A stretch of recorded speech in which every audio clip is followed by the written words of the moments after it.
오후 2시의 햇살이 아스팔트를 녹일 듯 달구는 8월이었다. 28사단 장교 관사 단지는 군부대 정문에서 차로 5분 거리에 있었다. 담장 안쪽으로 2층짜리 관사 건물들이 줄지어 서 있고 작은 놀이터와 커뮤니티 센터, 미니 마트가 옹기종기 모여 있는 곳. 밖에서 보면 여느 아파트 단지와 다를 바 없었지만 안에서는 달랐다. 이 작은 공간에도 질서가 있었다. 눈에 보이지 않는, 그러나 누구나 아는 질서. 그 질서의 정점에 최명희가 있었다. 관사 단지 입구 낡은 경비초소 앞에 검은 그랜저 한 대가 멈춰 섰다. 선팅이 짙게 창문이 스르르 내려갔다. 선글라스를 낀 여자가 고개를 내밀었다. 45 혹은 그보다 조금 더 되어 보이는 얼굴이었다. 잘 손질된 머리, 명품 선글라스, 손목에는 금팔찌. 모든 것이 공들여 유지된 사람의 모습이었다. 차 빼. 경비병 이등병 최민주는 잠깐 멈칫했다. 초소 앞 방문자 주차구역에는 이미 낡은 흰색 소나타 한 대가 세워져 있었다. 10년은 된 것 같은 차였다. 차 안에 사람이 있는 것 같기도 했고 없는 것 같기도 했다. 햇빛이 반사되어 안이 잘 보이지 않았다. 저 안에 이미 차가 주차되어 있어서요. 잠시만 기다려주시면 확인해 보겠습니다. 내가 지금 기다리라고? 나 최 여사 몰라봐. 목소리가 날카롭게 올라갔다. 최민주는 반사적으로 몸이 굳었다. 사단장 부인이야, 사단장 부인. 내가 여기 들어가는데 저 차가 뭐라고 막고 있어. 빨리 치우라고. 최 여사. 최명희. 관사 단지 안에서 그 이름은 일종의 경보음 같은 것이었다. 28사단 사단장 준장 이상규의 아내. 남편이 이 부대 최고 지휘관이라는 사실을 그녀는 한시도 잊지 않았고 남들도 잊지 못하게 했다. 하급 장교 부인들 사이에서는 그냥 관사의 여왕이라고 불렸다. 누가 먼저 부른 건지 몰라도 모두가 그 말을 썼다. 비아냥이기도 했고 체념이기도 했다. 최민주는 소나타 쪽으로 달려갔다. 문을 두드렸다. 반응이 없었다. 더 세게 두드렸다. 저기요. 차 좀 빼주실 수 있으세요? 그때였다. 소나타의 운전석 문이 천천히, 아주 천천히 열렸다. 나온 것은 뜻밖의 사람이었다. 청바지에 낡은 회색 티셔츠, 발에는 슬리퍼. 차림새는 동네 편의점에 음료수 사러 나온 아저씨와 다를 바 없었다. 키는 180은 넘어 보였고 마른 편이었다. 짧게 자른 머리카락에 군더더기 없는 얼굴. 나이는 50 초반쯤 되어 보였다. 딱히 특별할 것 없는 외모였다. 그런데 눈이 달랐다. 최민주는 그 눈을 보는 순간 이상한 느낌이 들었다. 자신도 왜 그런 느낌이 드는지 설명할 수 없었지만 아무것도 놓치지 않는 눈. 무언가를 오래, 아주 오래 견뎌온 사람의 눈. 잠을 자다 깨어났는데도 전혀 멍하지 않았다.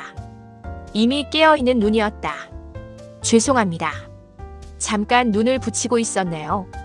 목소리는 낮고 조용했다. 남자는 문을 닫으며 기지개를 한번 켰다.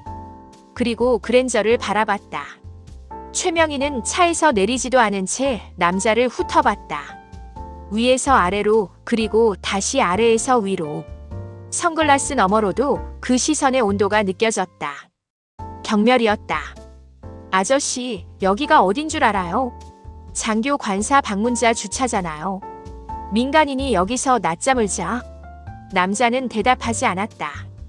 최명희는 차 문을 열고 내렸다. 굽이 있는 샌들이 아스팔트를 탁 짚었다. 말 안 들려요?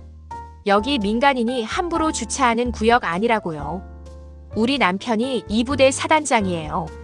사단장. 내가 한마디만 하면 저 차 지금 당장 견인이야, 견인. 남자는 잠시 최명희를 바라봤다. 정면으로. 위아래를 훑는 것도 시선을 피하는 것도 아니었다. 그냥 바라봤다. 어떤 감정도 담기지 않은 눈으로. 그리고 고개를 한번 끄덕였다. 알겠습니다. 그것뿐이었다. 변명도 사과도 굽신거림도 없었다. 그렇다고 맞서는 것도 아니었다. 물이 흐르듯 바람이 지나가듯 남자는 다시 차에 올랐다. 시동을 걸고 천천히 주차구역을 빠져나갔다. 돌아보지 않았다. 너무 조용한 퇴장이었다. 그래서 오히려 이상했다. 최명희는 그 뒷모습을 바라보다가 묘하게 불쾌한 기분이 들었다. 화를 내도 기죽지 않는 저 태도가, 자신을 아예 신경 쓰지 않는 것처럼 보이는 저 눈빛이, 사과하면 사과하는 것 같지도 않고 반항하는 것 같지도 않고 그냥 흘러가 버리는 것 같은 그 태도가, 뭐야 저 아저씨. 그녀는 혼자 중얼거리며 그랜저를 몰아 주차구역에 들어섰다. 소나타는 이미 시야에서 사라지고 없었다. 그날 오후 부대 본청 쪽에서 작은 소동이 있었다는 소문이 관사단지를 돌기 시작했다. 상급 부대에서 시찰관이 내려왔다는 이야기, 신원을 공개하지 않은 채 부대 곳곳을 둘러보고 있다는 이야기. 어느 보직의 누구인지는 아무도 정확히 몰랐다. 부관도 몰랐고 행정반도 몰랐다. 참모장 대령 윤석훈 혼자만 알고 있었다. 윤석훈은 그날 저녁 관사로 돌아와 아내에게 말했다. 이번 주는 조용히 있어. 최 여사한테 절대로 불려다니지 마. 어떤 이유로 불러도. 왜요? 무슨 일인데요? 윤석훈은 대답 대신 냉장고에서 소주를 꺼냈다. 잔에 따르고 한 모금 마셨다. 폭풍 전야야. 아내는 더 묻지 않았다. 남편이 저 표정을 지을 때는 정말 큰일이 생긴다는 걸 10년군 생활이 가르쳐줬으니까. 관사 단지의 저녁은 평화로웠다. 아이들이 놀이터에서 뛰놀고 세탁물이 바람에 흔들리고 어느 집에서는 된장찌개 끓는 냄새가 담장을 넘어왔다. 아무것도 모르는 평화였다. 낡은 흰색 소나타는 그날 밤 부대 영빈관 앞 주차구역에 조용히 다시 모습을 드러냈다. 아무도 눈치채지 못했다. 다음 날 아침 10시. 8월의 햇살은 오전부터 가차 없었다. 관사단지 안민이 마트 앞 그늘에 플라스틱 벤치 2개가 놓여 있었다. 여름 내내 거기 있었지만 실제로 앉는 사람은 별로 없었다. 너무 덥거나 너무 눈에 띄거나 남자는 거기 앉아 있었다. 어제와 똑같은 회색 티셔츠, 똑같은 청바지, 똑같은 슬리퍼, 손에는 편의점 봉투 하나 그리고 캔커피. 뚜껑을 따서 천천히 마시고 있었다. 그늘에 앉아 있는데도 등은 꼿꼿했다. 의자에 등을 기대지 않았다. 그게 자연스러운 자세인 사람처럼. 최명희는 이 여사 이소연과 함께 마트에서 나오다가 그 남자를 보았다. 발걸음이 멈췄다. 어제 그 아저씨네. 이소연이 작게 중얼거렸다. 그녀의 목소리엔 어딘지 긴장감이 담겨 있었다. 이소연은 1.1연대장 중령의 아내였다. 최명희와는 부인의 활동으로 엮인 사이였지만 솔직히 말하면 엮이고 싶지 않았던 사이이기도 했다. 최명희의 눈이 가늘어졌다. 또 있어. 여기를 자기 집 앞마당으로 안 해. 그녀는 이미 걸음을 옮기고 있었다. 이소연이 뒤에서 소매를 잡으려 했지만 닿지 않았다. 아저씨. 남자가 고개를 들었다. 최명희를 봤다. 그리고 이소연을 봤다. 아무런 표정 변화가 없었다. 놀라지도 반기지도 불편해하지도 않았다. 여기 관사단지 아니에요. 어제도 말했지만 민간인 출입 제한 구역이라고요. 또 왔어요. 출입증 있습니다. 남자는 캔커피를 한 모금 더 마시며 말했다. 서두르지 않았다. 해명하려는 것도 아니었다. 그냥 사실을 전달하는 것처럼. 출입증. 누가 끊어준 거예요? 어디 내놔봐요. 남자는 잠시 최명희를 바라봤다. 바로 대답하지 않았다. 그 짧은 사이가 묘하게 느껴졌다. 생각하는 것도 아니고 무시하는 것도 아니고 그냥 잠깐 보는 것 같았다. 부대에서요. 부대에서? 누구한테요? 참모장한테. 최명희는 코웃음을 쳤다. 참모장. 윤 대령이 왜 당신한테 출입증을 끊어줘요? 무슨 관계예요? 납품업자예요? 아니면 공사업체? 아, 혹시 PX 납품? 이소연이 뒤에서 조심스럽게 최명희의 팔을 잡았다. 명혜씨, 그냥 가요. 출입증이 있다고 하잖아요. 아니, 이거 그냥 넘어가면 안 되는 거야. 최명희는 팔을 뿌리쳤다. 여기가 어떤 곳인지 알아야 할 거 아니에요. 함부로 들어와서 앉아있으면 되는 게 아니라고. 남자는 이소연과 최명희의 짧은 실랑이를 조용히 지켜봤다. 그리고 다시 캔커피를 마셨다. 그게 최명희를 더 화나게 했다. 자신들의 대화가 저 남자에게 전혀 영향을 미치지 않는다는 것이. 아저씨, 내가 누군지 알아요? 남자가 최명희를 바라봤다. 이 부대 사단장 부인이에요. 준장 이상규 사단장. 그분 아내라고요. 내가 한마디 하면 당신 출입증 오늘 당장 회수야. 알아요? 남자는 잠시 있다가 일어섰다. 플라스틱 벤치에서 일어서는 동작이 조용했다. 빈 캔을 옆 쓰레기통에 넣었다. 그리고 최명희를 바라봤다. 여전히 정면으로. 위에서 내려다보거나 비켜서 보는 것이 아니라 그냥 정면으로. 부인. 목소리가 처음으로 달라졌다. 여전히 낮고 조용했지만 결이 바뀌었다. 마치 잔잔하던 물 아래에서 뭔가 단단한 것이 느껴지는 것처럼. 군에서 직위와 계급은 본인의 것입니다. 최명희의 눈썹이 올라갔다. 부인의 것이 아닙니다. 정적이었다. 이소연은 숨을 멈췄다. 사단장의 아내라는 사실이 이 구역의 통제권을 부인에게 주지는 않습니다. 제 출입은 정당한 절차를 거쳐 허가된 것이고 저는 어떤 규정도 위반하지 않았습니다. 무례한 행동을 한 것도 없습니다. 너무 조용하고 너무 또렷했다. 방어적이지 않았다. 공격적이지도 않았다. 감정이 실리지 않은 말이었다. 마치 이미 정해진 사실을 읽어주는 것처럼. 그게 더 무서웠다. 최명희의 얼굴이 붉게 달아올랐다. 지금 나한테 훈계하는 거예요? 아저씨가? 민간인이 사단장 부인한테? 훈계가 아닙니다. 그럼 뭔데요? 안내입니다. 한 박자의 침묵. 이소연은 눈을 감았다. 저 말은 사실 훈계보다 더한 것이었다. 당신은 이것도 모르냐는 뜻이 담겨 있으니까. 그러나 목소리엔 아무런 감정이 없었다. 그래서 반박할 구실도 없었다. 최명희는 한 걸음 앞으로 나섰다. 이름이 뭐예요? 이를 악문 목소리였다. 남자는 잠시 생각하는 것처럼 보였다. 강.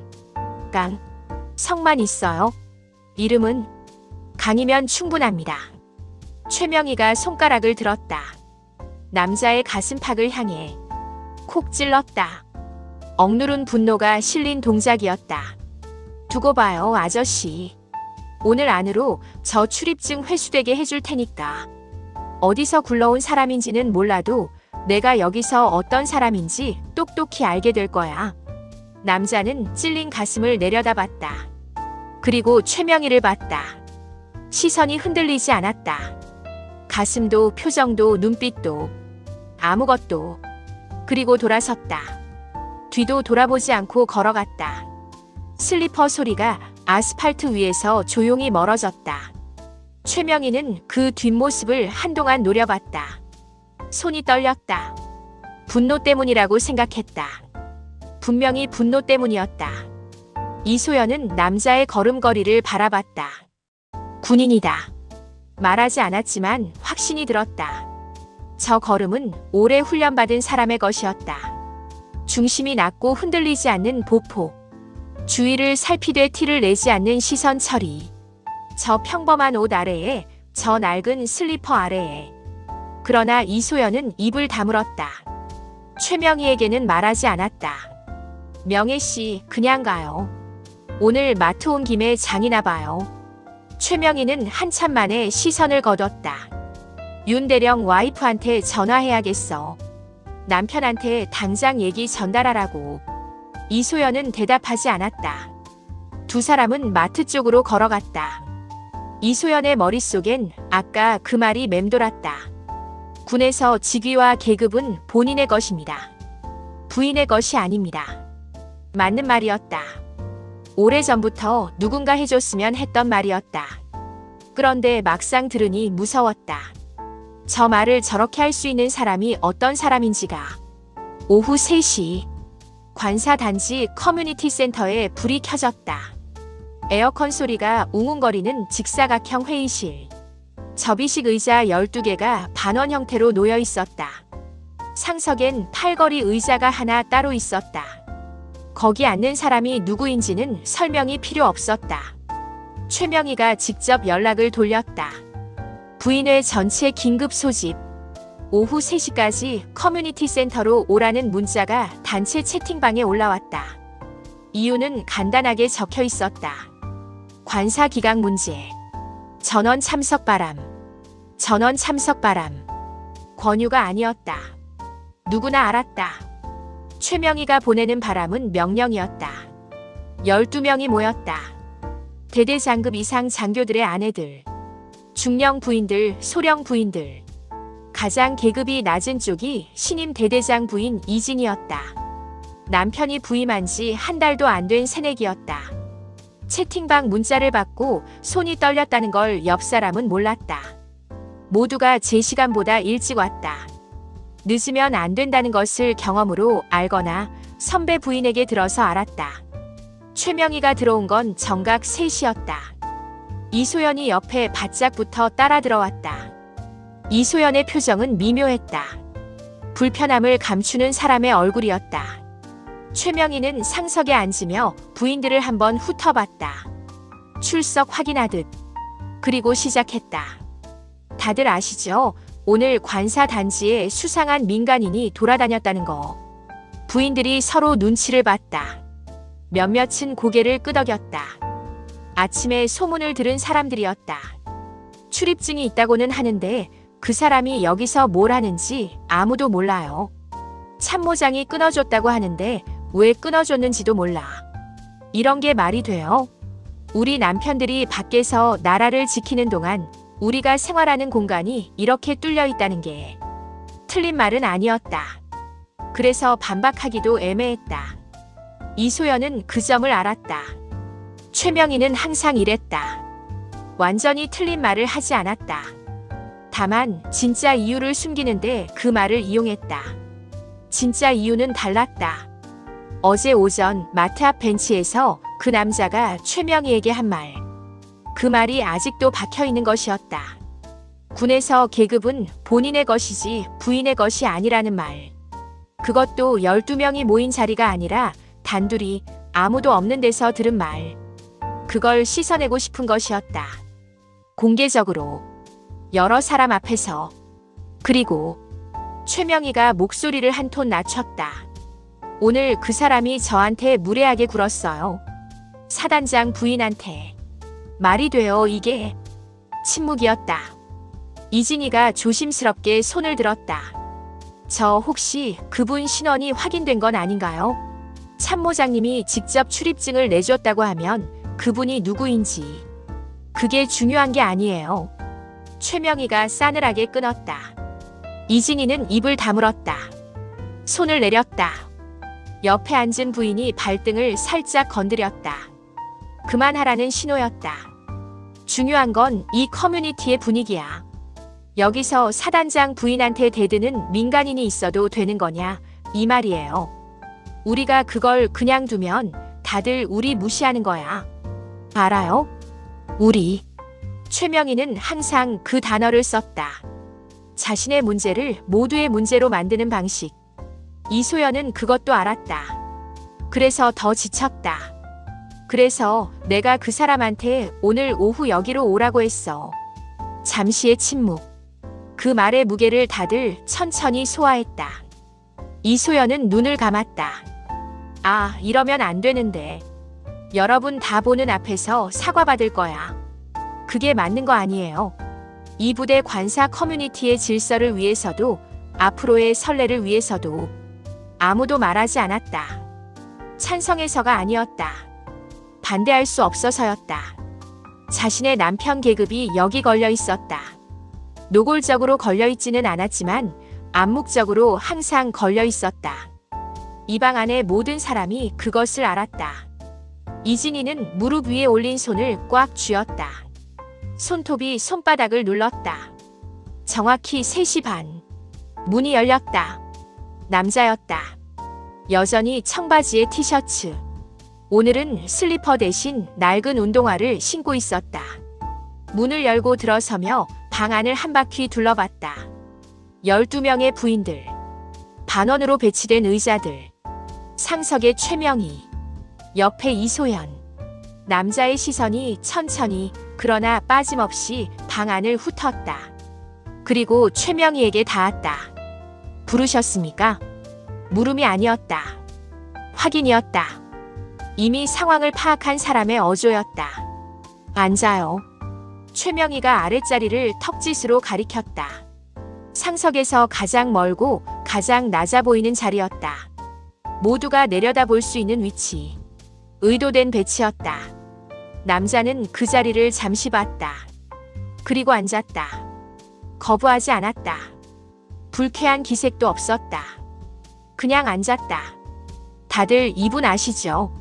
최명희가 부인들을 향해 말했다. 오늘 저한테 무례하게 굴었던 분. 아, 어제도 그랬지. 이틀 연속으로. 남자는 반응하지 않았다. 여기 계신 분들이 누구예요? 이 부대의 중추를 이루는 장교들의 아내들이에요. 이 부대가 돌아가는 데 있어서 정말 중요한 역할을 하시는 분들. 그분들 앞에서 아까 마트 앞에서 했던 그 말 다시 한번 해봐요. 달콤한 목소리였다. 군중 앞에서 누군가를 천천히 무너뜨리는 걸 즐기는 사람의 달콤함.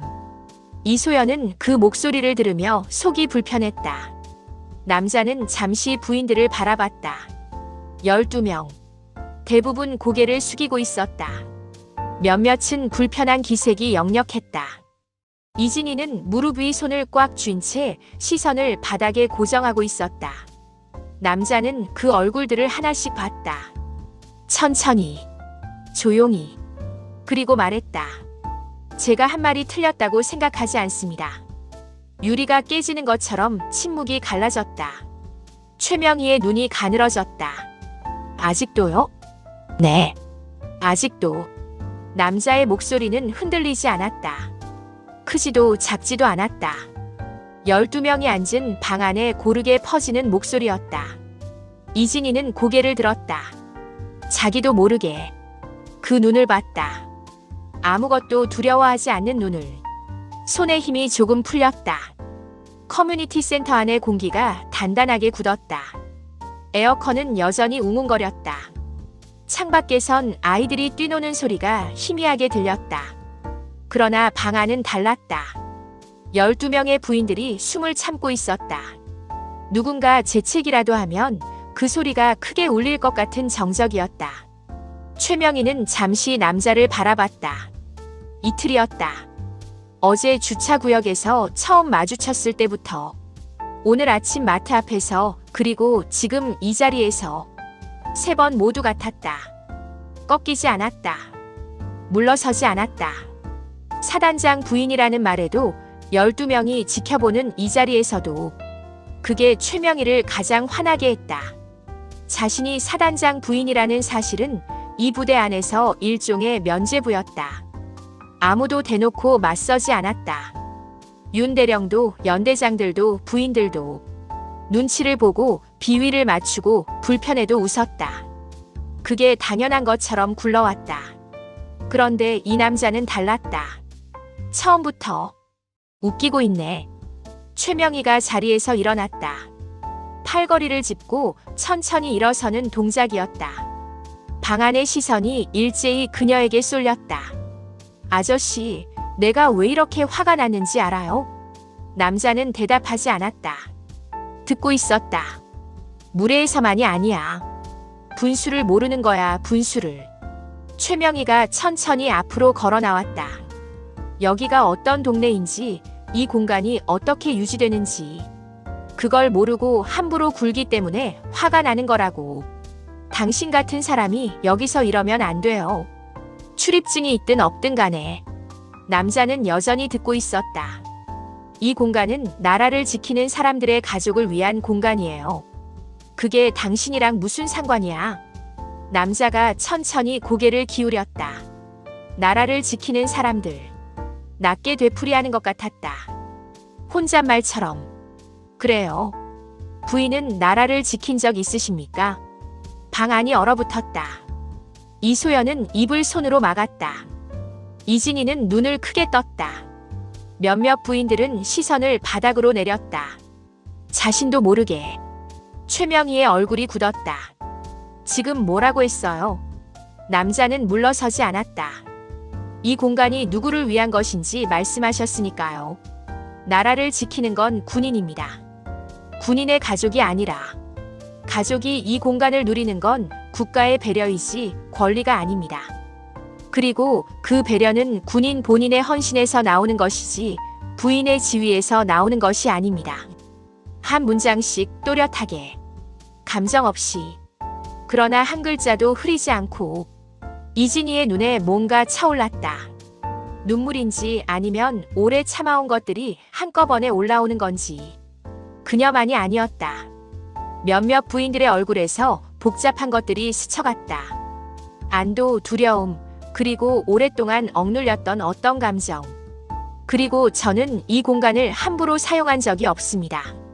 주차도 출입도 모두 허가된 절차를 밟았습니다. 처음부터 지금까지 제가 무례하게 군 것은 없습니다. 최명희는 한동안 말이 없었다. 방 안이 너무 조용해서 에어컨 바람 소리가 크게 들렸다. 그리고 최명희의 눈이 달라졌다. 당혹이 분노로 굳어지는 순간이었다. 반박할 말이 없는데 반박해야 하는 사람의 눈. 감히. 목소리가 낮아졌다. 낮아질수록 위험한 목소리였다. 이소연은 그걸 알았다. 이 목소리 다음엔 반드시 무언가가 나왔다. 감히 나한테 그런 소리를. 최명희가 한 걸음 앞으로 나섰다. 내가 누구 덕에 밥 먹고 사는지 알아, 아저씨? 내가 20년을 어떻게 살았는지 알아? 남편 따라 전국을 돌아다니고 오지부대에서 살고 명절에 혼자 아이들 데리고 버티고. 그게 지금 나한테 계급이 내 것이 아니라고. 내가 쌓아온 게 없다고. 그 말엔 분노만 있는 게 아니었다. 이소연은 그걸 알아챘다. 그 말 안에 진짜 상처가 있었다. 군인 아내로 살아온 세월의 고됨. 그건 사실이었다. 부정할 수 없는. 그러나 그 상처가 지금 하는 짓을 정당화하지는 않았다. 남자는 그 말을 들으며 처음으로 표정이 미세하게 바뀌었다. 강경해지는 것이 아니었다. 오히려 조금, 아주 조금 부드러워지는 것 같았다. 그 세월을 이해한다는 것처럼. 그러나 말은 달라지지 않았다. 그 세월이 얼마나 힘드셨는지는 압니다. 최명희가 멈칫했다. 군인의 가족으로 산다는 게 쉽지 않다는 것도 압니다. 그 고생은 진짜입니다. 잠시의 침묵. 그러나 그 고생이 다른 사람을 이 자리에 세울 권리를 주지는 않습니다. 다른 사람을 이 자리에 세울 권리. 이소연은 그 말이 가슴에 박히는 걸 느꼈다. 12명 중 몇몇도 마찬가지인 것 같았다. 고개를 드는 사람이 생겼다. 조심스럽게, 그러나 분명하게. 최명희의 얼굴이 새빨개졌다. 이 새끼가. 그리고 손이 올라갔다. 뺨을 향한 손이었다. 빠르고 거침없는 동작이었다. 방 안의 모든 사람이 보았다. 이소연도 이진이도 12명 전부가. 그러나 손은 닿지 않았다.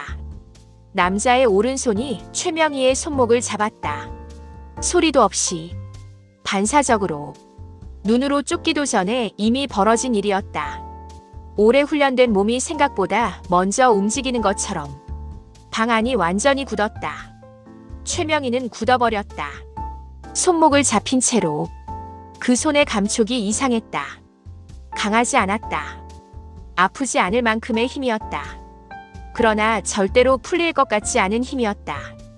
억지로 당기면 당길수록 더 단단해질 것 같은. 두 사람의 눈이 마주쳤다. 최명희는 그 눈 속에서 처음으로 무언가를 보았다. 분노가 아니었다. 경멸도 아니었다.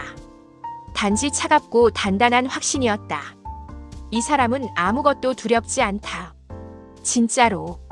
그리고 무언가 다른 것도 보였다. 저 눈은 이런 상황을 전에도 겪어본 눈이다. 훨씬 더 극단적인 상황에서도 저 눈은 흔들리지 않았을 것이다.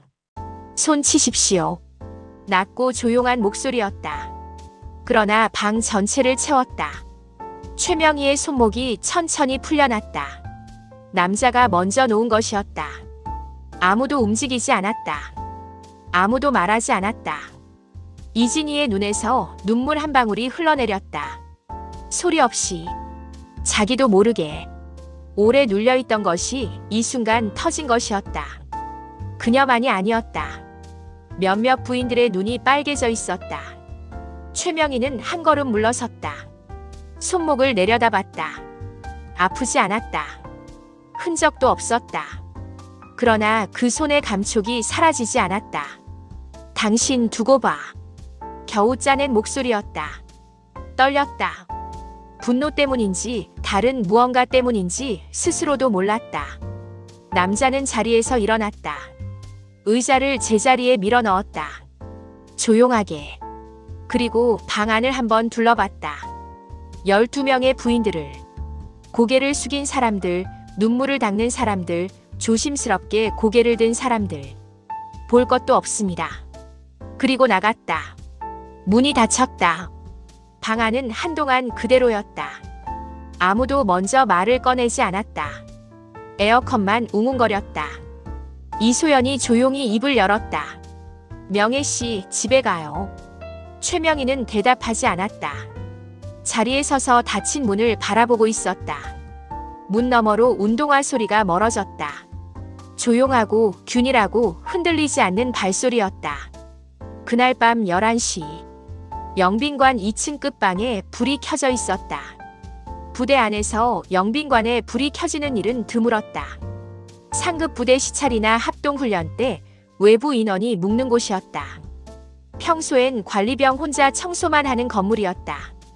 방 안에서 강재혁은 창문을 열어두고 앉아 있었다. 책상 위엔 서류 뭉치가 있었다. 28사단 최근 3년치 운영 보고서, 훈련 평가 결과, 간부 이동 현황, 병사 사기 관련 내부 설문 결과. 참모장 윤석훈이 가져다 준 것들이었다. 공식 보고서와 비공식 보고서가 섞여 있었다. 비공식 쪽이 더 솔직했다. 항상 그랬다. 강재혁은 서류에서 눈을 떼고 창밖을 바라봤다. 밤의 부대는 낮과 달랐다. 위병소에 불이 켜져 있고 멀리 막사 쪽에서 희미한 불빛이 새어나왔다. 야간 근무자들이 있는 곳이었다.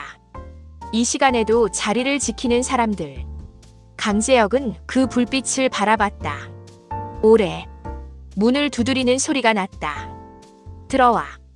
윤석훈이었다. 부관 소령 한승민이 뒤에 서 있었다. 한승민은 강재혁의 전속 부관이었다. 이번 시찰에서 신원 보안을 맡고 있었다. 아직 28배 소령이었다. 강재혁 밑에서 2년째였다. 윤석훈이 들어서며 차렷 자세를 취했다. 각하, 오늘 커뮤니티 센터에서 있었던 일 보고 받았습니다. 죄송합니다. 제가 미리 신원을 공개했어야 했는데. 앉아. 강재혁이 말했다.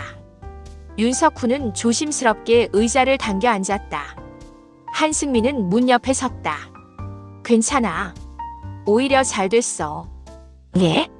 신원을 모르는 상태에서 사람들이 어떻게 구는지 봤으니까. 그게 진짜야. 알고 있을 때 보여주는 모습은 가짜고. 윤석훈은 아무 말도 못했다. 강재혁은 서류를 덮으며 말했다. 이 부대 분위기가 보고서에 나온 것보다 심각해. 숫자로 안 나오는 것들이 있거든. 오늘 커뮤니티 센터에서 부인들 얼굴 봤어.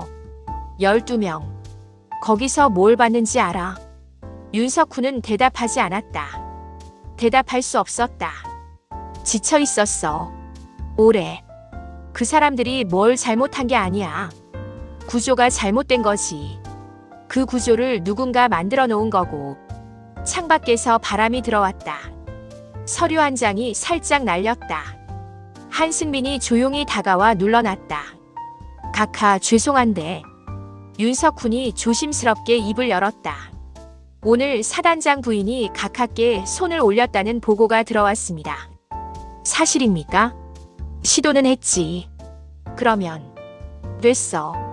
강재혁이 짧게 끊었다. 윤석훈은 더 말을 잇지 못했다. 내가 다칠 것 같았어. 말이 아니었다. 그냥 사실이었다. 윤석훈은 그 말의 무게를 알았다. 강재혁이 어떤 사람인지 알기 때문이었다. 육군에서 강재혁이라는 이름을 아는 사람들은 두 종류였다. 공식 이력으로 아는 사람들, 그리고 그 이력 뒤에 숨겨진 것들을 아는 사람들. 공식 이력은 깔끔했다. 육사 졸업, 특수전 병과 각종 교육 수료, 해외 파견 다수, 지휘관 보직 연속. 계급은 소위에서 중장까지 한 번의 탈락도 없이 올라왔다. 그게 얼마나 드문 일인지는 군 관계자라면 누구나 알았다. 그러나 이력서에 나오지 않는 것들이 있었다. 1999년 여름, 강재혁은 27의 대위였다. 707 특수임무대대 소속. 당시 팀은 동남아 모처에서 대테러 협력 작전 중이었다. 팀 구성원은 9명. 작전 중 정보 오류로 예상보다 훨씬 많은 적 병력에 포위됐다. 40명 이상. 철수 루트는 이미 차단된 상태였다. 통신도 끊겼다. 선택지는 두 가지였다. 전원 포위망 안에서 버티다 교전하거나 누군가 포위망을 뚫고 나가 철수 루트를 만들거나. 강재혁이 자원했다. 9명 중 혼자. 이후 72시간 동안 벌어진 일은 공식 보고서에 이렇게 기재됐다. 대위 강재혁은 단독으로 적 주력의 시선을 분산시키는 기만 작전을 수행하며 팀 전원의 철수를 완료하게 했다. 본인은 적 포위망 내에 72시간 고립되었으나 자력으로 탈출 무사 귀환했다. 15줄짜리 보고서였다. 그 15줄 안에 담기지 않는 것들이 있었다. 물이 없었다. 72시간 동안 식량도 없었다. 지원은 없었다. 연락도 없었다. 혼자서 40명이 수색하는 밀림 안에서 72시간을 버텼다. 추적자들을 따돌리고 함정을 피하고 스스로 경로를 만들었다. 탈출했을 때 강재혁의 몸무게는 8kg이 빠져 있었다. 왼발 골절, 오른팔 열상. 그러나 의식은 또렷했다. 당시 팀원이었던 원사 박성철은 전역 후 한 인터뷰에서 이렇게 말했다. 우리가 살아 돌아온 건 강 대위 혼자서 40명을 상대로 숨바꼭질을 해줬기 때문입니다. 근데 그 사람이 진짜 무서운 건 그게 아니에요. 72시간 뒤에 나타났을 때 그 사람 눈이 하나도 안 변해 있었어요. 겁먹은 눈이 아니었어요. 그냥 할 일 하고 왔다는 눈이었어요. 그게 제일 무서웠습니다. 그 이후로도 강재혁의 이력엔 몇 가지 공백이 있었다. 파견, 특수임무, 교육, 기록되지 않은 것들. 어떤 일들은 기록되지 않는 편이 나았다. 그렇게 올라온 사람이었다. 대위에서 소령으로, 중령으로, 대령으로, 그리고 별을 달았다. 하나, 둘, 셋. 화려하지 않았다. 앞에 나서지 않았다. 그러나 어디서도 흔들리지 않았다. 포위망 안에서 72시간을 버틴 사람이 무엇에 흔들리겠는가. 윤석훈은 그것을 알았다. 그래서 오늘 커뮤니티 센터에서 있었던 일을 전해 듣고 아무 말도 못했다. 사단장 부인이 손을 올렸다는 것도 그 손이 닿지 않았다는 것도 닿을 리가 없었다. 각하. 한승민이 조용히 말했다. 내일 일정은 오전 10시 사단 참모회에 참관입니다. 오후엔 각 대대 훈련장 순시 예정이고요. 알아. 강재혁은 담배 한 개비를 꺼냈다. 금연한 지 7년이 됐지만 오늘은 생각이 났다. 윤석훈이 가져다 준 것이었다. 불을 붙이고 창밖으로 연기를 내뿜었다. 불빛들이 보였다. 위병소 막사 행정반. 이 시간에도 자리를 지키는 사람들의 불빛. 저 불빛들을 지키는 게 자신이 해야 할 일이었다. 별이 3개라는 건 그런 것이었다. 화려한 게 아니었다. 무거운 것이었다. 윤대령. 예, 각하. 내일 사단장 일정 확인해놔. 윤석훈은 잠시 멈췄다가 대답했다. 예. 더 묻지 않았다. 그 말이 무엇을 의미하는지 알 것 같았기 때문이었다. 강재혁은 담배를 창밖에서 껐다. 그리고 서류를 다시 폈다. 아직 읽어야 할 페이지가 많았다. 밤의 부대는 조용했다. 위병소 교대 소리가 들렸다. 밤 12시. 어딘가 먼 훈련장에서 야간 훈련 중인 소대의 구령 소리가 바람을 타고 희미하게 들려왔다. 강재혁은 그 소리를 들으며 페이지를 넘겼다. 잘 싸워라. 다음 날 오후 2시. 28사단 본청 3층. 사단장실은 복도 끝에 있었다. 이중문에 태극기 문양이 새겨진 동판이 붙어 있었다. 사단장실이라는 글씨 아래에 현재 사단장 이름이 새겨진 명패가 달려 있었다. 준장 이상규. 그 방 안에 이상규는 없었다. 강재혁이 있었다. 소파에 앉아 서류를 읽고 있었다. 어제부터 이어진 서류 검토였다. 오전에 참모회의를 참관하고 오후에 잠깐 훈련장을 돌다가 본청으로 들어온 것이었다. 사단장실 문을 열고 들어가면서 부관에게 한마디 했다. 사단장 오면 들여보내. 부관 중위는 아무 말도 못했다. 아니, 못한 게 아니라 안 했다. 어제부터 이 사람이 누구인지 눈치를 채고 있었다. 부관이 눈치를 채지 못하면 부관이 아니었다. 다만 확인을 못했을 뿐이었다. 사단장실 소파는 넓고 낮았다. 가죽 소파. 방문객용이었다. 강재혁은 거기 앉아 다리를 꼬고 서류를 읽었다. 책상엔 앉지 않았다. 그 자리는 이상규의 자리였다. 2시간이 지났다. 서류 뭉치의 절반이 바닥에 쌓였다. 읽은 것들이었다. 페이지마다 연필로 표시가 됐다. 물음표, 동그라미, 밑줄. 강재혁은 펜이 아니라 연필을 썼다. 오래된 습관이었다. 틀릴 수 있으니까. 지울 수 있어야 했다. 그러나 오늘 읽은 것들에서 지울 것은 별로 없었다. 훈련 실적은 서류상으론 양호했다. 그러나 실제 훈련장에서 본 것과 달랐다. 숫자가 맞지 않는 부분이 있었다. 병사급식 예산 집행 내역에서 이상한 흐름이 보였다. 간부 이탈률이 최근 1년 새 이 사단에서 유독 높았다. 보직 기피 현상도 있었다. 숫자들은 거짓말하지 않았다. 다만 모든 걸 말해주지도 않았다. 강재혁은 연필을 내려놓고 눈을 감았다. 잠시. 50초쯤. 그리고 다시 펴서 다음 서류를 집어들었다. 문이 두드려졌다. 아카. 사단장님께서. 부관의 목소리가 살짝 떨렸다. 오셨나? 예. 들어오시라고 해. 잠시 복도에서 낮은 목소리가 오가는 게 들렸다. 그리고 문이 열렸다. 이상규가 들어왔다. 준장. 나이 51. 군복은 반듯했다. 계급장이 빛났다. 그것만 보면 위험 있는 사단장이었다. 그러나 표정이 달랐다. 자기 방에 누군가 있다는 보고를 받고 온 사람의 표정이었다. 당혹과 위압 사이 어딘가. 누가 감히 내 방에 있느냐는 기세를 준비하며 들어왔을 것이었다. 들어서는 순간 시선이 소파에 닿았다. 청바지, 티셔츠, 낡은 운동화, 그리고 그 얼굴. 이상규의 발이 멈췄다. 뇌가 눈이 보내는 신호를 처리하는데 2초가 걸렸다. 그 2초 동안 이상규의 얼굴에서 여러 가지가 지나갔다. 의아함, 인식, 그리고 창백함. 깍, 아카. 목소리가 나왔다. 나왔지만 제대로 된 소리가 아니었다. 강재혁은 서류에서 눈을 떼지 않은 채 말했다. 오래 기다렸어.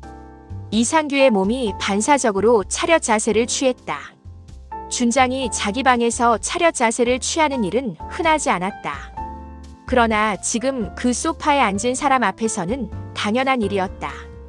강재혁 중장. 제2작전 사령부. 자신의 직속 상급부대가 아니었다. 그러나 육군 서열에서 중장은 준장 위에 있었다. 그리고 지금 이 사람이 어떤 권한으로 여기 있는지를 이상규는 직감했다.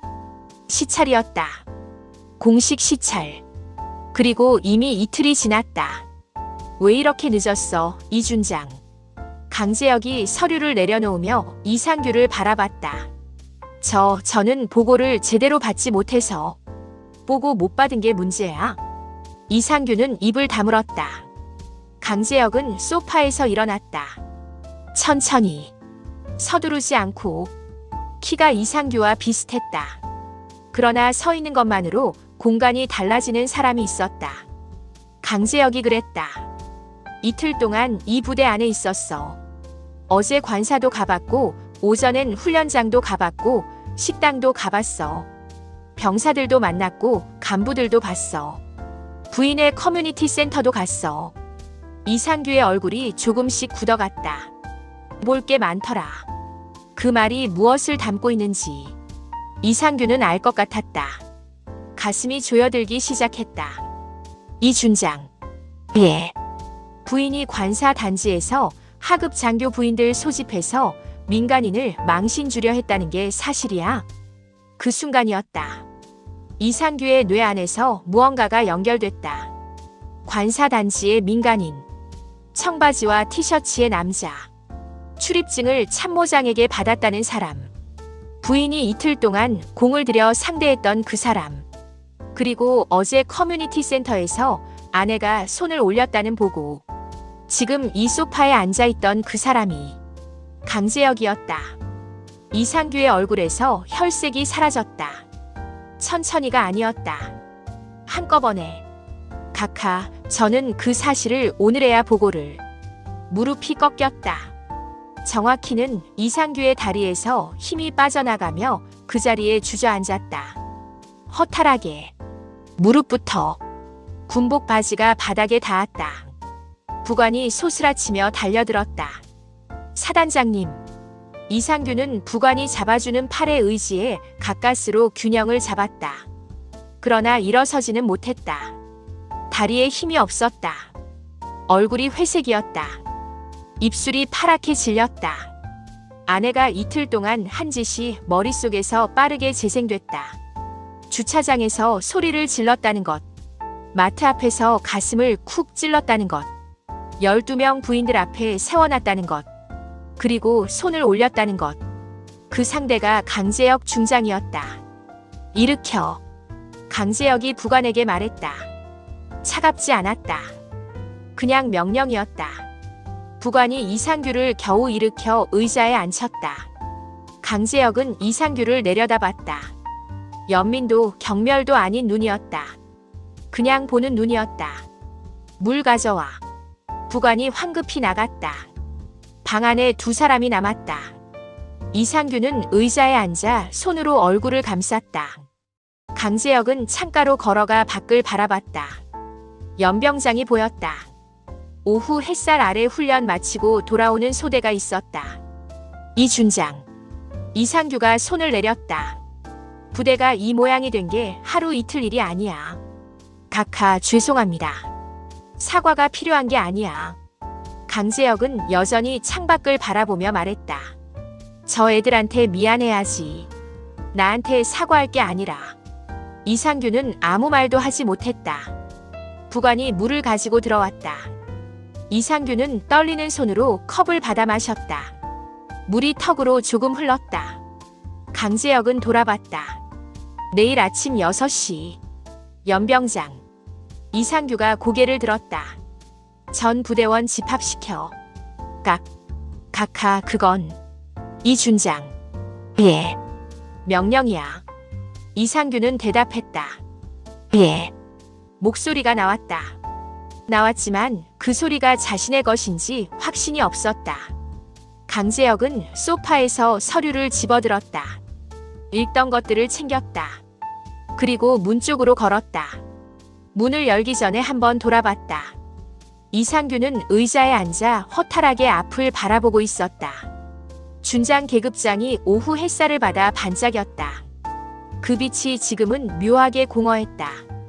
강재혁은 문을 열고 나갔다.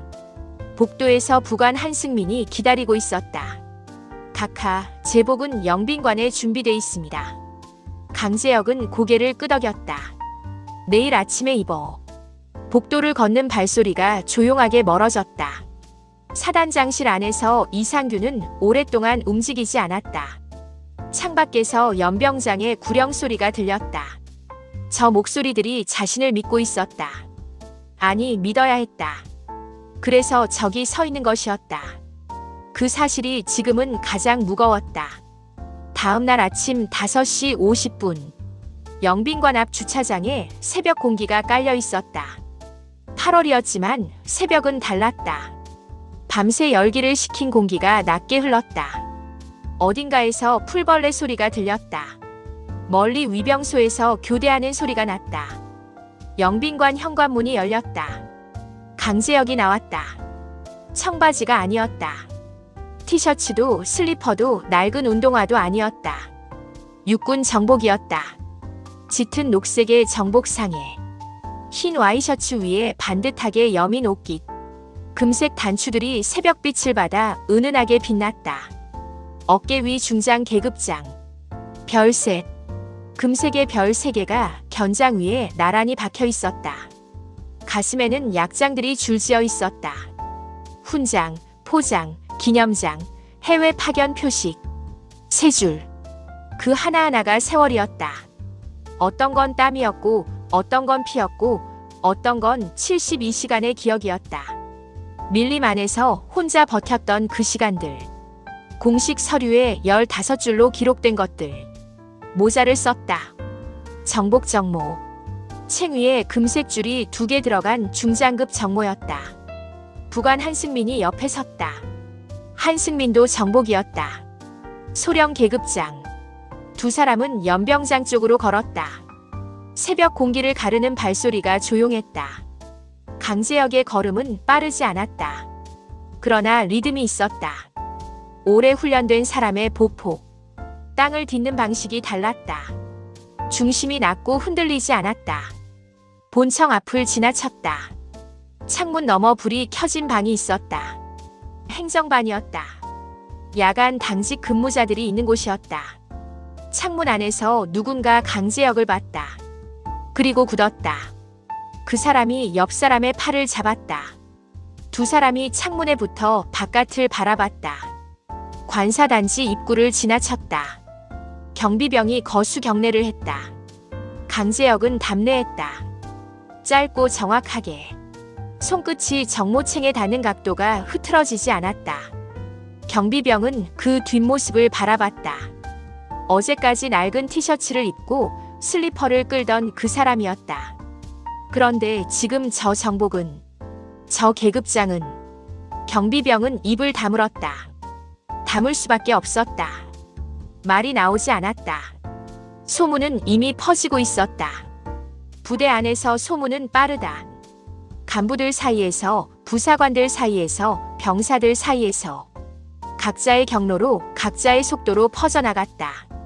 사단장실에서 어떤 일이 있었는지, 영빈관에 묵고 있던 시찰관의 정체, 내일 아침 전 부대 집합 명령, 그리고 지금 그가 정복을 입고 걷고 있다는 것. 연병장으로 향하는 길에 사람들이 모이기 시작했다. 처음엔 몇 명이었다. 새벽 점호를 마치고 이동하던 소대가 멈췄다. 행정반에서 나온 부사관 3이 서 있었다. 취사장으로 가던 병사들이 발걸음을 멈췄다. 그리고 소문이 발을 이끌었다. 대대장들이 달려왔다. 중령들이 뛰어왔다. 정복이 아닌 근무복 차림이었지만 경례는 반듯했다. 강제혁은 일일이 답례했다. 짧게, 멈추지 않고. 연병장에 다다랐을 때 이미 수백 명이 모여 있었다. 전날 저녁 이상규의 명령이 각 부대로 전달됐다. 내일 아침 6시 전 부대원 연병장 집합. 이유는 적혀 있지 않았다. 이유가 없는 명령이 더 무서운 법이었다. 병사들은 새벽 5시부터 움직였다. 연병장은 넓었다. 28사단 전체 인원이 집결하기엔 충분한 넓이였다. 줄지어 선 병사들, 소대장들, 중대장들, 대대장들. 계급순으로 정렬된 것도 아니었다. 소문을 따라 모인 것들이었다. 강제혁은 연병장 입구에 섰다. 단상에 오르지 않았다. 마이크가 있는 쪽으로 걷지 않았다. 연단을 찾지도 않았다. 그냥 입구 쪽 그늘 경계선에 섰다. 그것만으로 연병장의 공기가 바뀌었다. 수백 명의 시선이 한 곳으로 모였다. 정복을 입은 남자, 별셋, 가슴에 약장들, 그리고 그 얼굴. 이틀 동안 청바지와 티셔츠를 입고 이 부대 안을 돌아다니던 그 얼굴.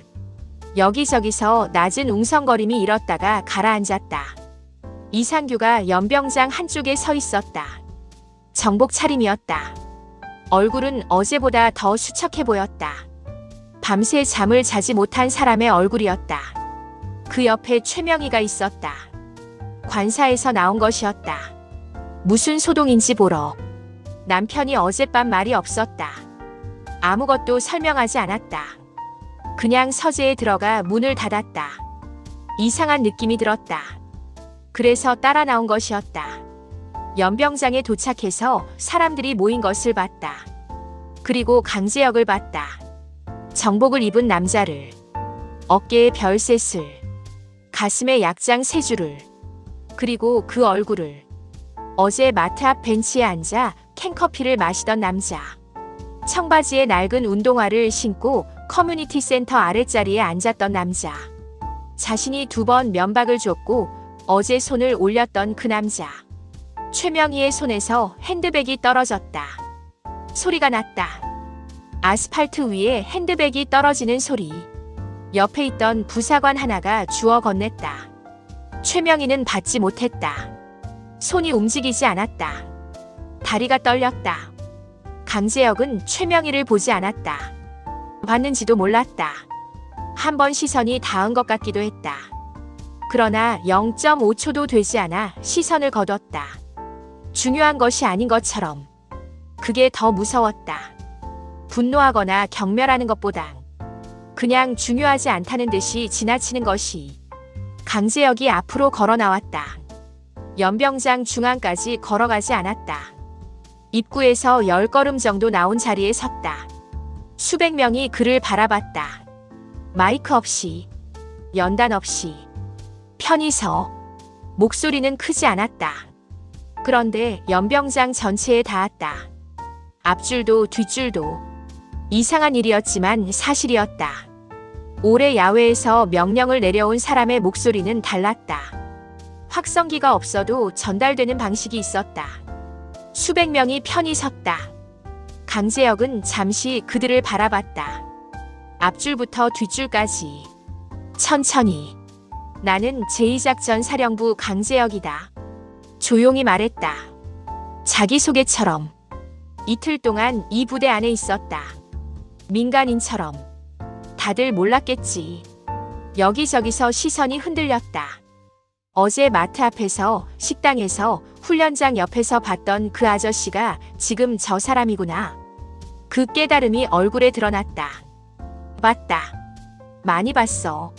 새벽에 일어나서 뛰는 너희를 봤고, 식당에서 밥 먹는 너희를 봤고, 더운 날 훈련장에서 구르는 너희를 봤어. 위병소에서 야간 근무 서는 너희도 봤고. 아무도 말하지 않았다. 군인은 좋다. 목소리가 낮아졌다. 나는 군인이 좋아. 새벽에 일어나서 뛰고 추워도 더워도 비가 와도 자기 자리를 지키는 사람들. 그 사람들이 좋다. 그게 군인이니까. 연병장이 조용했다. 풀벌레 소리도 없었다. 바람도 잠시 멈춘 것 같았다. 그런데 군인이 좋으면 군인을 제대로 대우해야 한다. 군인이 흘린 땀이 어디에 쓰이는지, 군인의 이름이 어떻게 불리는지, 군인이 지키는 이 공간이 누구를 위한 것인지. 그게 맞아야 한다. 이제 모두가 알았다. 이 말이 어디를 향하는지. 계급은 국민이 준 것이다. 본인이 짊어지는 것이다. 가족이 쓰는 것이 아니다. 연병장에 그 말이 퍼졌다. 뒷줄 어딘가에서 누군가 고개를 숙였다. 어떤 감정을 숨기듯. 앞줄의 대대장 한 명은 입술을 꽉 다물었다. 눈이 빨개졌다. 이진이가 관사 쪽 담장 너머에서 그 말을 들었다. 연병장이 보이지는 않았지만 목소리는 들렸다. 그녀는 담장에 등을 기대고 눈을 감았다. 최명희는 그 자리에 서 있었다. 움직이지 못했다. 핸드백을 돌려받지도 못한 채로 다리가 여전히 떨렸다. 강재혁은 말을 마치고 연병장을 한 번 더 훑었다. 그리고 이상규를 봤다. 이상규는 차렷 자세로 서 있었다. 얼굴이 굳어 있었다. 그 눈 안에 무언가가 있었다. 부끄러움인지 각성인지 혹은 그 둘 다인지. 강재혁은 그에게 따로 말하지 않았다. 말이 필요 없었다. 돌아섰다. 연병장 입구 쪽으로 걸었다. 한승민이 뒤를 따랐다. 수백 명이 그 뒷모습을 바라봤다. 정복의 등, 어깨에 별셋, 반듯한 걸음. 아무도 움직이지 않았다. 강재혁이 연병장을 완전히 벗어날 때까지. 그날 오후 4시 육군본부에서 문서 한 장이 28사단으로 전송됐다. 공문 형식이었다. 수시는 28사단장, 발시는 인사참모부. 내용은 짧았다. 준장 이상규의 사단장 보직을 해임하고 육군본부로 소환 조치함. 사유부대 관리 부실 및 지휘기강 문란. 발령 일자는 오늘이었다. 즉시 발효. 공문을 받아든 참모장 윤석훈은 잠시 그 종이를 바라봤다. 예상했던 일이었다. 그러나 막상 문서로 보니 달랐다. 20년을 함께 군 생활을 해온 동기도 아니고 친한 사이도 아니었다. 그러나 같은 부대에서 같은 시간을 보낸 사람이었다. 그 사람의 이름이 저 짧은 문장 안에서 끝났다. 윤석훈은 문서를 들고 사단장실로 걸어갔다. 이상규는 책상에 앉아 있었다. 앞을 바라보고 있었지만 무언가를 보고 있는 눈은 아니었다.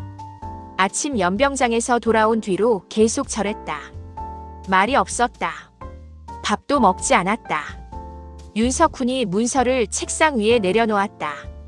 이상규는 문서를 봤다. 읽었다. 그리고 다시 앞을 바라봤다. 알겠습니다. 그것뿐이었다. 윤석훈은 경례를 하고 나왔다. 복도에서 잠깐 멈춰 섰다가 다시 걸었다. 관사에는 오후 5시에 이삿짐 연락이 갔다. 최명희가 연락을 받은 건 남편에게서가 아니었다. 부관중위가 전화를 했다. 짧고 사무적인 통보였다. 관사를 비워야 한다는 것, 일주일 안에 짐을 정리해야 한다는 것. 최명희는 전화를 끊고 한동안 핸드폰을 손에 쥔 채 서 있었다. 거실 창밖으로 관사 단지가 보였다. 놀이터, 미니마트, 커뮤니티 센터. 자신이 2년 반 동안 이 공간의 중심에 있었다. 아무도 맞서지 않았다. 아무도 이의를 제기하지 않았다. 그래서 당연한 줄 알았다. 당연한 것이 아니었다. 전화를 돌렸다. 부인의 채팅방에 메시지를 보냈다. 답장이 없었다. 이소연에게 직접 전화했다. 신호가 갔다. 받지 않았다. 다시 걸었다. 역시 받지 않았다. 최명희는 핸드폰을 소파에 내려놓았다. 창밖에서 아이들이 놀이터에서 뛰노는 소리가 들렸다. 평화로운 소리였다. 그 소리가 오늘은 멀게 느껴졌다. 짐을 싸기 시작한 건 저녁 7시였다. 혼자였다. 도와주러 오는 사람이 없었다. 부르지 않았다. 부를 수가 없었다. 박스를 꺼내 그릇을 쌌다. 옷을 개었다. 손이 가끔 멈췄다. 멈출 때마다 아침 연병장에서 들렸던 그 목소리가 떠올랐다. 계급은 국민이 준 것이다. 본인이 짊어지는 것이다. 가족이 쓰는 것이 아니다. 최명희는 박스 테이프를 뜯었다. 소리가 크게 났다. 그 소리로 생각을 덮었다. 관사 단지의 저녁은 평소와 같았다. 아이들이 뛰놀고 세탁물이 바람에 흔들리고 어느 집에서는 저녁 냄새가 났다. 달라진 것은 없었다. 그러나 무언가 달라진 것이 있었다. 눈에 보이지 않는 무언가가. 이진이는 저녁을 차리면서 남편에게 물었다. 오늘 연병장에서 그분이 한 말 들었어요. 남편 대대장 중령이 수저를 들며 대답했다. 들었어. 어떤 것 같아요? 중령은 잠시 생각했다. 오래전에 들었어야 할 말이었어. 이진이는 고개를 끄덕였다. 밥을 떴다. 손이 떨리지 않았다. 오랜만에. 부인의 채팅방은 조용했다. 아무도 말을 꺼내지 않았다. 꺼낼 필요가 없었다. 다들 알고 있었다. 오늘부터 이 방의 분위기가 달라질 것이라는 것을. 다음 날 아침, 강재혁은 영빈관을 나섰다. 제복이 아니었다. 다시 청바지에 티셔츠였다. 낡은 운동화. 손에는 작은 가방 하나. 영빈관에서 이틀을 지낸 사람의 짐치고는 너무 가벼웠다. 제복은 옷장에 반듯하게 걸어뒀다. 한승민이 나중에 챙길 것이었다. 차는 흰 소나타였다. 처음 날과 같은 차. 부대 정문으로 향하는 길에 본청 앞을 지났다. 행정반 창문에서 누군가 보고 있었다. 강재혁은 보지 않았다. 훈련장 쪽에서 새벽 구령 소리가 들렸다. 오늘도 뛰는 사람들이었다. 정문 위병소 앞에서 차가 잠깐 멈췄다. 경비를 서고 있던 이등병 최민준이었다. 처음 날 최명희의 차를 비켜주게 했던 그 병사. 새벽 4시부터 서 있었다. 얼굴이 피곤했지만 자세는 흐트러지지 않았다. 최민준이 거수 경례를 했다. 강재혁은 창문을 내렸다. 이름이 뭐야? 이등병 최민준입니다. 목소리가 똑 부러졌다. 언제부터 서 있었어? 새벽 4시부터입니다. 강재혁은 그를 잠시 바라봤다. 피곤한 얼굴. 그러나 꼿꼿한 자세. 아무도 보지 않는 새벽에도 저렇게 서 있었을 것이었다. 그게 군인이었다. 화려한 자리에서가 아니라 아무도 보지 않는 자리에서. 수고한다. 그것뿐이었다. 창문을 올렸다. 차가 천천히 정문을 빠져나갔다. 최민준은 그 뒷모습을 바라봤다. 소나타가 도로로 나가 작아졌다. 사라졌다. 수고한다. 별 3자리 중장이 이등병에게 한 말이었다. 짧았다. 그러나 최민준은 그 말이 오래 남을 것 같았다. 왜인지는 설명하기 어려웠다. 그냥 그랬다. 28사단에는 그 뒤로 몇 가지 변화가 생겼다. 우선 관사 부인의 운영 규정이 바뀌었다. 의무 소집이 금지됐다. 모임은 자유롭게 할 수 있었지만 계급을 이용한 압박은 즉시 신고 대상이 됐다. 문서로 만들어졌다. 공식 규정으로. 훈련 계획이 재검토됐다. 서류상 실적과 실제 훈련 간의 괴리가 바로잡혔다. 몇 가지 형식적으로 운영되던 훈련들이 실질 훈련으로 복원됐다. 처음엔 불평이 나왔다.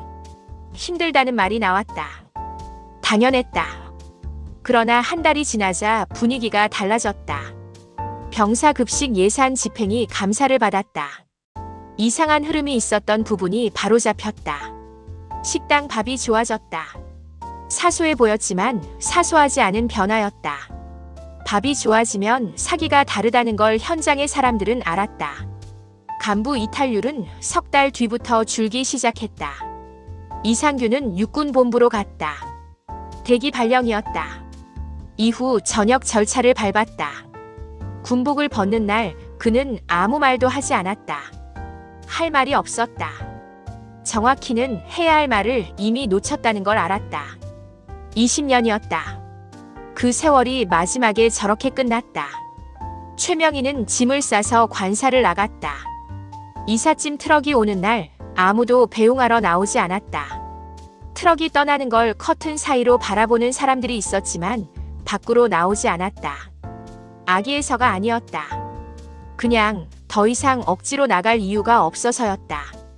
그게 어떤 의미인지 최명희는 알았다. 알면서도 말할 수 없었다. 트럭이 관사 단지 정문을 나서는 순간 최명희는 사이드미러로 뒤를 봤다. 놀이터, 커뮤니티 센터, 미니마트. 2년 반을 살았던 공간이 작아졌다. 사이드미러 속에서 이진이가 보였다. 관사 현관 앞에 서 있었다. 최명희를 보고 있었다. 눈이 마주쳤다. 이진이는 고개를 숙였다. 인사였다. 작별이었다. 그리고 다른 무언가이기도 했다. 그게 무엇인지는 두 사람 모두 말하지 않았다. 트럭이 모퉁이를 돌았다. 관사 단지가 사이드미러에서 사라졌다. 강재혁은 그 시간 고속도로를 달리고 있었다. 소나타의 라디오에서 오래된 노래가 흘러나왔다. 무슨 노래인지는 몰랐다. 그냥 오래된 노래였다. 창밖으로 여름 들판이 펼쳐졌다. 녹색이 짙었다. 8월 끝자락이었다. 한승민이 조수석에서 서류를 정리하고 있었다. 각하, 다음 주 일정입니다. 월요일 오전에 사령부 회의가 있고 화요일엔 합참 보고가 예정되어 있습니다. 수요일은 잠깐. 강재혁이 말했다. 한승민이 멈췄다. 강재혁은 창밖을 바라봤다. 들판이 지나갔다. 그 끝에 낮은 산이 있었다. 녹색의 산. 저 산 어딘가에도 훈련하는 사람들이 있을 것이었다. 더운 날 구르고 무거운 걸 짊어지고 지도 한 장 들고 능선을 오르는 사람들. 이름도 계급도 모르는 사람들. 그러나 자기 자리를 지키는 사람들. 강재혁은 그 산을 바라보다가 눈을 도로로 돌렸다. 계속해. 한승민이 다시 서류를 펼쳤다. 소나타는 고속도로를 달렸다. 빠르지 않게, 느리지도 않게. 여름 햇살이 차 위에 내려앉았다. 별셋의 무게는 가볍지 않았다. 그래야 했다. 가벼우면 안 됐다.